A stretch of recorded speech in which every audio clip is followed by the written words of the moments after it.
Hey all, me here. See that? You get 2 intros today. I'll do it.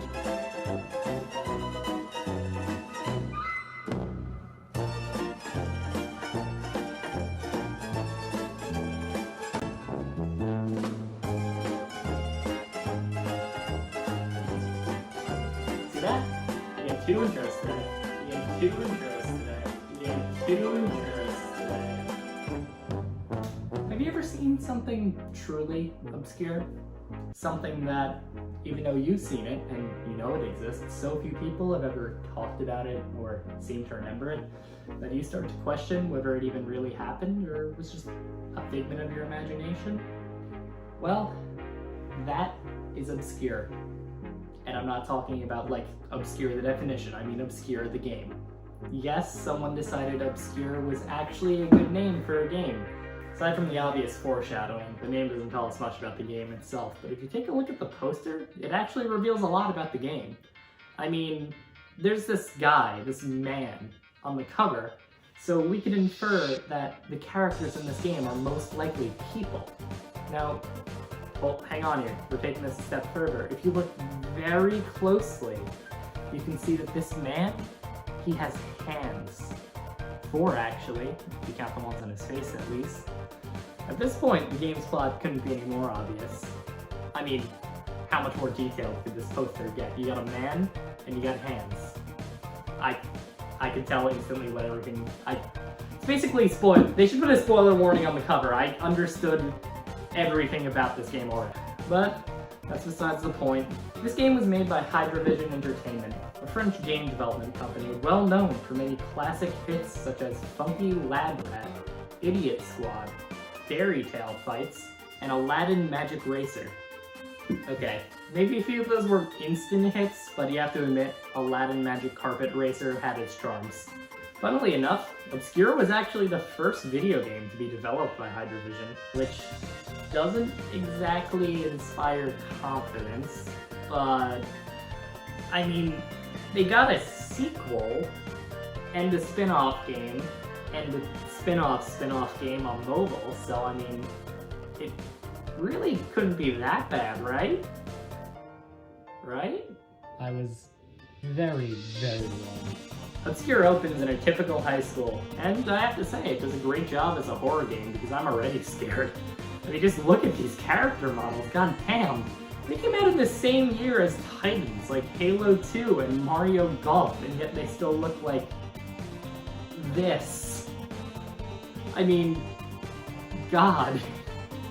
Nothing really important happens in this little opening besides the principal all but admitting to being the villain. Yes, take advantage of the sunshine while it lasts. So let's just jump ahead to when we meet the main characters. First person we meet is Kenny, a stereotypical jock that likes basketball, working out, nothing else. Okay, yeah, his personality is pretty paper thin, but the fact that he's built like Kratos from Flashgate's God of War videos more than makes up for it. Honestly, he's probably my favorite character at this point. Granted, he's the only character I talked about, but you get what I mean. Kenny's sister Shannon is really just a more shy, less attractive version of Kenny. All she really does at this point is just try and hold Kenny to basic human standards, but he's too cool for that and kind of just shrugs her off. Honestly, the longer I get into this game, the cooler Kenny seems to get. I mean, look at this absolute guy. He just shrugged off his friend, his sister, and stayed after school just to shoot some hoops like he owns the place. That was a jarring transition. For a second there, I thought I was watching one of my own videos. This is actually the first bit of gameplay here. It consists of some walking, and a lot of walking, and more walking. But eventually you fumble into the locker room when Kenny gets a call from his girlfriend Ashley. She chews him out for forgetting about their date, and Kenny just blows her off and says he'll be there. You can tell from the ecstasy in his voice that he really cares about his girlfriend. Good. And don't be late this time. Be a baby. Okay, I'll be right there. Honestly, that's a running theme with Kenny at this point. Like, 3 people have talked to him so far, and every single time he just brushes them off. Like, I think that's just his personality at this point. Every time Kenny's talked to like the 3 people we've been introduced to so far, he just blows them off. I think that's just his entire personality. Oh, sorry, that's for me. Hey, what's up, dude? Oh, thank God, you finally picked up. Okay, Ryan, Listen, my guy, chill. I'll meet up with you, dude. Just give me a minute. I'm gonna stay here and shoot some hoops for a bit, you know? In this dark, abandoned auditorium. what, dude? Listen up, this isn't gonna be easy to say, but No, she's in the no, hospital, you have to. Look, I get it, bro, but look, I'm just kind of being me here, and you're kind of killing my vibe. So, like, I'll pick up something nice for you on the way home, babe. What the hell are you talking about? This is serious. Yeah, I missed the part where that's my problem. Dude, no, she's slipping in and out of consciousness, please. See ya, I'll be there. No, I won't. No, wait, you just...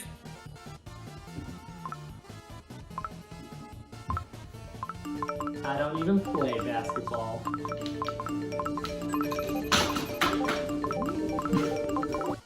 Not gonna lie, at this point I was just pretty disappointed that Kenny didn't take off his shirt, or maybe just wear a towel.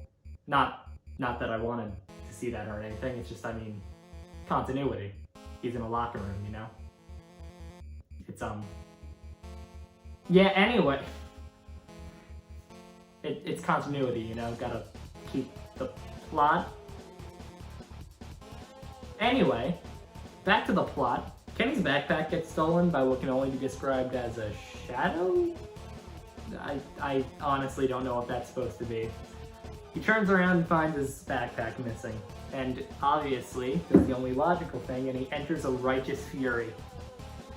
Kenny, who I'm gonna call Dude Bro from now on, uses his superior intellect and decides to look for his backpack, which we saw him place on the bench, by the way, outside. That's right, the empty backpack, which we saw him place on the bench inside, he decides to look for it outside. Careful, boys. We got the next Einstein here. Dude Bro finds this big iron gate and wanders into a garden. Upon entering, he even admits to not knowing it existed before. Now this might be a controversial opinion, but hear me out on this.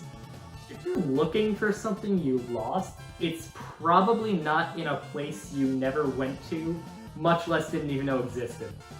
Honestly, so far this game makes as much sense as Adam Sandler still having a career, but whatever. My main man Kenny breaks into the school building and hears noises coming from the cellar. My main man Kenny breaks into the school building and hears weird groaning noises coming from an abandoned cellar. So, guess what happens next? Kenny just...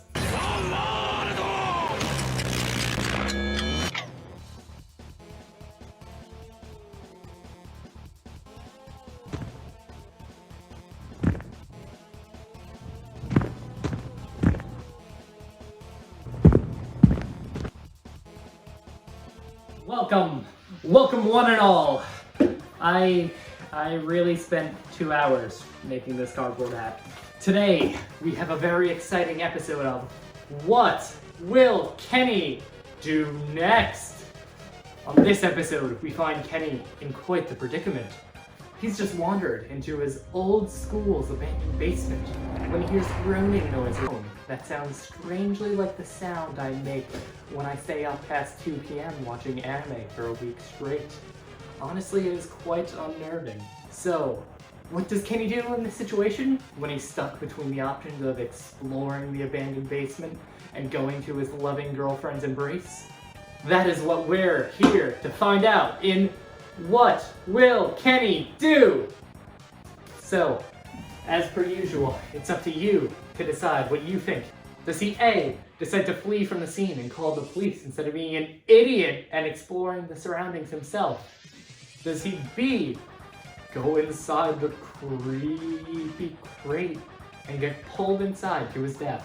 Does he C, look inside the crate and find his missing backpack?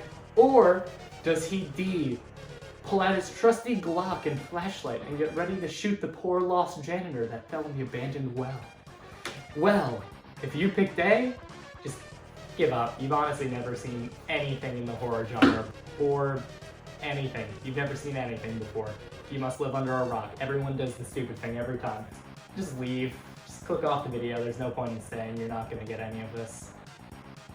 But if you've chosen option D, you are today's winner!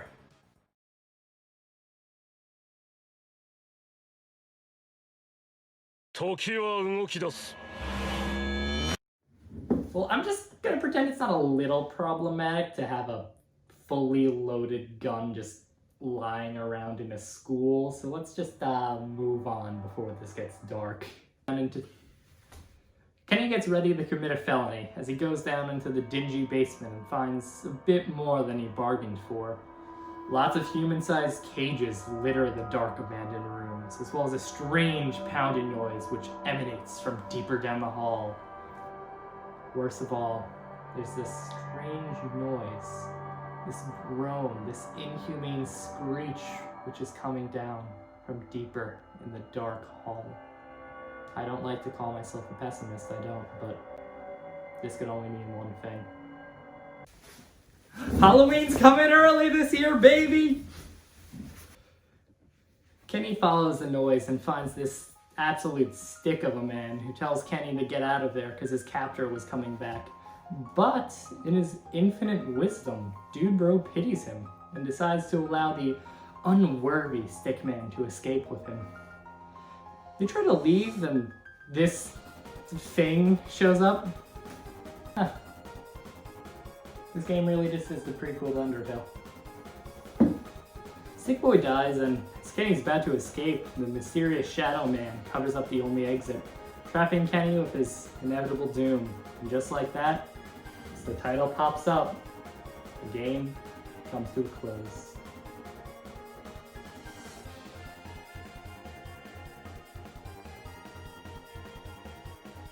Wait, that was just the intro? What do you mean the game's only starting?